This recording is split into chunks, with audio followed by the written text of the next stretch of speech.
You know that feeling when you're walking through your office building late at night and something just feels off? Like the shadows are a little too long, or the silence is a little too thick. Well, tonight, we're diving into a story that'll make you think twice about taking that elevator alone after hours. This is about Sarah Chen, a marketing executive who thought she knew every inch of her downtown office building until one night when the elevator decided to show her a floor that wasn't supposed to exist. If you're new here, welcome to the channel where we explore the strange, the unexplained, and the downright terrifying stories that happen in the most ordinary places. And if you're here to fall asleep, well, you might want to keep one eye open for this one, because Sarah's story is going to make you question everything you think you know about the buildings you work in every single day. So grab your favorite blanket, dim those lights, and let me tell you about the night Sarah Chen discovered that sometimes the 13th floor isn't missing at all. It's just waiting for the right person to find it. It was a Tuesday in November when Sarah's life changed forever. She'd been working late again, trying to finish a presentation for a client meeting the next morning. The Meridian Tower where she worked was one of those sleek glass buildings downtown, the kind that reflects the city lights and makes you feel important just walking through the lobby. Sarah had been there for 3 years, and she knew that building like the back of her hand. 47 floors of offices, retail spaces, and conference rooms. She knew which elevators were faster, which bathrooms were always clean, and exactly how long it took to get from the parking garage to her office on the 32nd floor. But there was one thing about the Meridian Tower that Sarah had never really thought about until that night. Like most buildings, it didn't have a 13th floor. The elevator buttons went from 12 straight to 14, just like in hotels and office buildings all across the country. Superstition, they called it. Bad luck to have a 13th floor, so architects just pretended it didn't exist. Sarah had ridden that elevator hundreds of times, maybe thousands, and she'd never given it a second thought. That Tuesday night, Sarah was the last person in the office. Again, her coworkers had all gone home hours ago, leaving behind the usual mess of empty coffee cups and the lingering smell of microwaved lunches. She'd finally finished her presentation around 11:30, and her eyes were burning from staring at her computer screen for the past 14 hours. All she wanted was to get home, take a hot shower, and fall into bed. She gathered her things, turned off the lights, and walked down the empty hallway toward the elevator bank. The building was eerily quiet at that hour. During the day, those halls buzzed with conversations, phone calls, and the constant hum of productivity. But at night, it was like walking through a tomb. Her heels clicked against the marble floor, echoing off the walls in a rhythm that seemed way too loud in the silence. When she reached the elevator, Sarah pressed the down button and waited. The building had 6 elevators, but only 2 ran after 10 p.m. to save energy. She could hear one of them climbing up toward her floor, the familiar ding-ding-ding as it passed each level. 30, 31, 32. The doors slid open with a soft whisper, and Sarah stepped inside. The elevator was one of those modern ones with a digital display instead of buttons. You just touched the screen to select your floor. Sarah touched the parking garage level and felt the familiar lurch as the elevator began its descent. She leaned against the back wall and closed her eyes, already thinking about her drive home and whether she had any food in her refrigerator. But something was wrong. The elevator was moving too slowly. Sarah opened her eyes and looked at the digital display. It showed they were passing the 28th floor, but it felt like they'd been moving for way longer than they should have. She checked her phone. It was 11:47 p.m. The ride down from 32 to the parking garage usually took less than 2 minutes. Then the elevator stopped. Sarah looked at the display, expecting to see P for parking garage, but instead she saw something that made her stomach drop. The screen showed the number 13. She stared at it for a long moment, thinking there must be some kind of malfunction. The building didn't have a 13th floor. She'd worked there for 3 years. She'd seen the building directory 100 times. The floors went from 12 to 14, just like they were supposed to. But the doors were opening. Sarah found herself looking out into a hallway that was identical to every other floor in the building. Same gray carpet, same white walls, same fluorescent lighting humming overhead. But there was something different about it, something that made the hair on the back of her neck stand up. The air felt thicker somehow, like it was harder to breathe, and it was completely silent. Not the normal kind of silence you'd expect in an empty office building, but the kind of silence that feels heavy and oppressive, like the building itself was holding its breath. Sarah stood in the elevator, her finger hovering over the door close button. Every instinct she had was screaming at her to close the doors and get out of there. But curiosity is a powerful thing, and Sarah had always been the type of person who needed to know the answer to a mystery. She stepped out into the hallway. The moment her feet touched the carpet, she knew she'd made a mistake. The air was not just thick, it was cold, much colder than it should have been. Her breath came out in little puffs of vapor, and she could feel goosebumps rising on her arms. But more than that, there was something wrong with the silence. It wasn't just quiet. It was like the sound had been sucked out of the air completely. Sarah turned around to get back in the elevator, but the doors had already closed. She pressed the call button, but nothing happened. The little light above the elevator didn't even turn on. She pressed it again, harder this time, but still nothing. She was trapped on a floor that wasn't supposed to exist. The hallway stretched out in both directions, just like on every other floor of the building. But as Sarah looked more closely, she realized that something was off about the layout.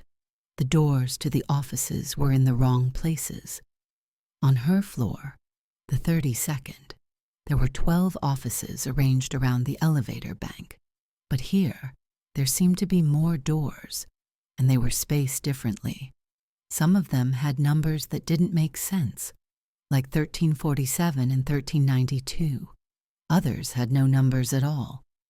Sarah pulled out her phone to call security, but there was no signal, not even one bar. That was impossible.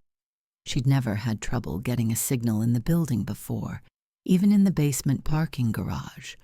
She tried calling anyway, but the call wouldn't go through. Her phone just sat there, showing no service, like she was in the middle of nowhere instead of downtown in a major city. She started walking down the hallway, hoping to find a stairwell or another elevator. Her footsteps made no sound on the carpet, which should have been impossible, but somehow wasn't surprising. Everything about this place seemed to follow different rules than the rest of the world.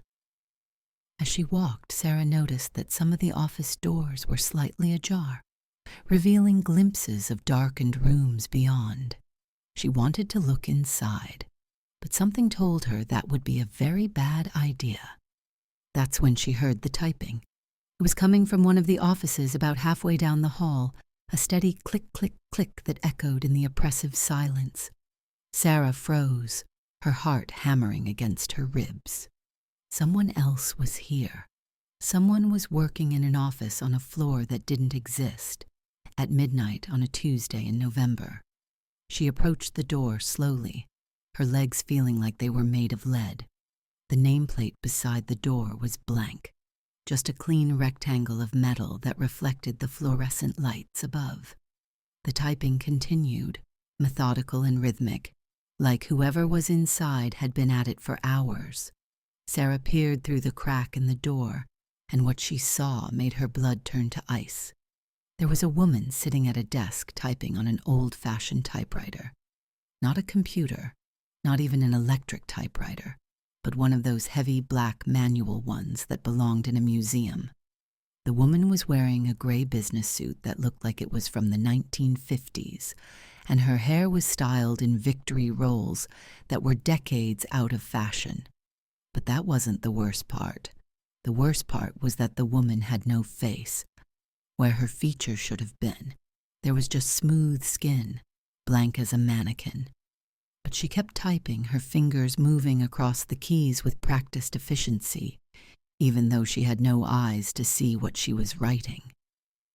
Sarah stumbled backward, her hand flying to her mouth to stifle a scream. She bumped into the wall behind her, and the sound echoed down the hallway like a gunshot. The typing stopped. The faceless woman's head turned toward the door, tilting at an angle that was just slightly wrong, like she was listening for something. Sarah held her breath, pressing herself against the wall and praying that whatever this thing was, it couldn't see her through the crack in the door. After what felt like an eternity, the typing resumed. Sarah ran. She sprinted down the hallway toward where she hoped the stairwell would be, her heels clicking against the floor, despite the strange way sound seemed to work on this floor. Behind her, she could hear more doors opening, the soft whisper of hinges that hadn't been oiled in decades. She didn't dare look back. The stairwell door was where it should have been, marked with the familiar red exit sign. Sarah grabbed the handle and pulled, but it wouldn't budge. She tried pushing instead, then pulling again, but the door might as well have been welded shut. The handle turned, but the door itself refused to move. That's when she heard the footsteps. They were coming from behind her, soft and measured, like someone walking in bedroom slippers. Sarah turned around and saw the faceless woman standing at the far end of the hallway, her blank face pointed directly at Sarah. She wasn't moving quickly, just walking with the same methodical pace as her typing, but somehow that made it worse. Sarah pounded on the stairwell door, pulling at the handle with both hands until her knuckles went white. "Please," she whispered, though she wasn't sure who she was pleading with. "Please, I just want to go home." The footsteps were getting closer. That's when Sarah noticed something she'd missed before. There was another elevator at the opposite end of the hallway, from where she'd come out. The call button was glowing softly like it was waiting for her. She ran toward it, not caring anymore about the sound her heels made on the carpet. The faceless woman was closer now, close enough that Sarah could see she was carrying something in her hands, papers, covered in text that seemed to shift and move when Sarah tried to focus on it. Sarah reached the elevator and jabbed the call button over and over. To her relief, she could hear the car moving, climbing up toward the 13th floor. The footsteps behind her stopped, and when Sarah risked a glance over her shoulder, the hallway was empty again. The elevator doors opened with that same soft whisper, and Sarah practically threw herself inside. She looked at the button panel, expecting to see the same digital display as the other elevator, but this one had old-fashioned brass buttons arranged in two neat columns, and there, between 12 and 14, was a button marked with the number 13. Sarah's hands shook as she pressed the button for the parking garage. The doors closed, and she felt the elevator begin to move. But instead of the smooth descent she was expecting, the car lurched and swayed like it was traveling through something much more than just empty space. When the doors finally opened, Sarah was looking out at the familiar concrete walls and fluorescent lighting of the parking garage. She could see her car sitting exactly where she'd left it that morning, and the sight of something so normal and every day almost made her cry with relief. She didn't run to her car. She walked, forcing herself to move normally, even though every instinct was screaming at her to get out of that building as fast as possible. She got in her car, started the engine, and drove home through the empty streets, checking her rear-view mirror every few seconds to make sure nothing was following her. That night, Sarah lay in bed staring at the ceiling, trying to convince herself that what she'd experienced was just a stress-induced hallucination. She'd been working too hard, sleeping too little. Her mind had simply cracked under the pressure and created an elaborate fantasy to cope with her exhaustion. But the next morning, when she got to work, Sarah did something she'd never done before. She took the stairs up to the 32nd floor instead of the elevator, and when she passed the elevator bank, she noticed something that made her stomach drop all over again. There were only 5 elevators, not 6 like she remembered, and according to the building directory in the lobby, the Meridian Tower only had 46 floors, not 47. Sarah never worked late again.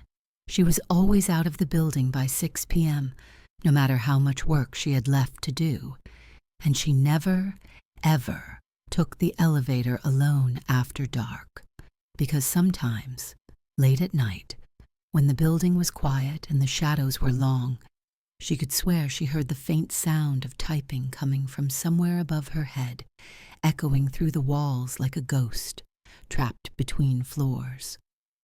The 13th floor was still there, waiting in the space between what was real and what was possible.